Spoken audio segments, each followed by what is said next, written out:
devil, often referred to as Satan, is a spiritual being who opposes God and seeks to undermine his plans and purposes. One of the primary targets of the devil's attacks is Christians, individuals who have placed their faith in Jesus Christ and seek to follow his teachings. The devil's strategy is to try to make Christians satanic, to lead them away from their faith and into a life of sin and rebellion against God. There are several reasons why the devil targets Christians. Firstly, Christians are children of God, and as such, they are a threat to the devil's kingdom. The devil knows that Christians have the power to overcome him through their faith in Jesus Christ, and he seeks to undermine their faith and render them ineffective. By targeting Christians, the devil hopes to reduce their influence and prevent them from fulfilling their God-given purposes. Another reason why the devil targets Christians is that they are called to be salt and light in a corrupt and dark world. Christians are supposed to be a positive influence, shining the light of God's love and righteousness into a world that is often filled with darkness and evil. The devil seeks to neutralize this influence by leading Christians into sin and compromising their witness.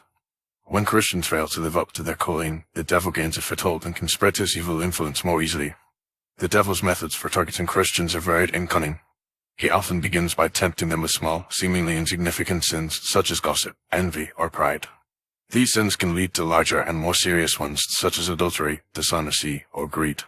The devil also uses deception and lies to lead Christians astray, often disguising himself as an angel of light or presenting false teachings as truth. He may also use the world's system and culture to influence Christians, tempting them to conform to worldly values and standards rather than following God's word. One of the most effective ways the devil targets Christians is through spiritual apathy and complacency. Many Christians become complacent in their faith, neglecting their spiritual disciplines such as prayer, Bible study, and fellowship. This leaves them vulnerable to the devil's attacks, as they are not actively seeking God's protection and guidance. The devil takes advantage of this weakness, whispering lies and half-truths into their ears and leading them away from their faith. Despite the devil's attacks, Christians have the power to overcome him through their faith in Jesus Christ. The Bible teaches that Christians are more than conquerors through Christ, and that they have been given authority over the devil and his kingdom.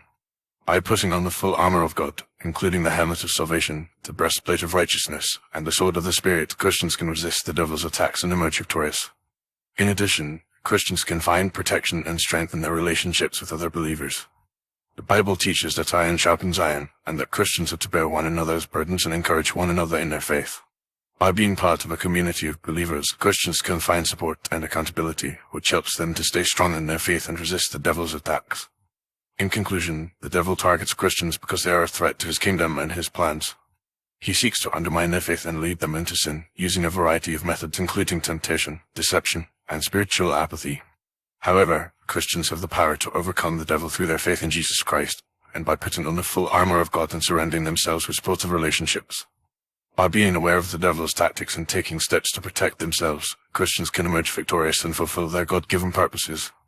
Ultimately, the battle between good and evil is a spiritual one, and Christians must be equipped and empowered to fight it, trusting in God's power and provision to overcome the devil and his kingdom.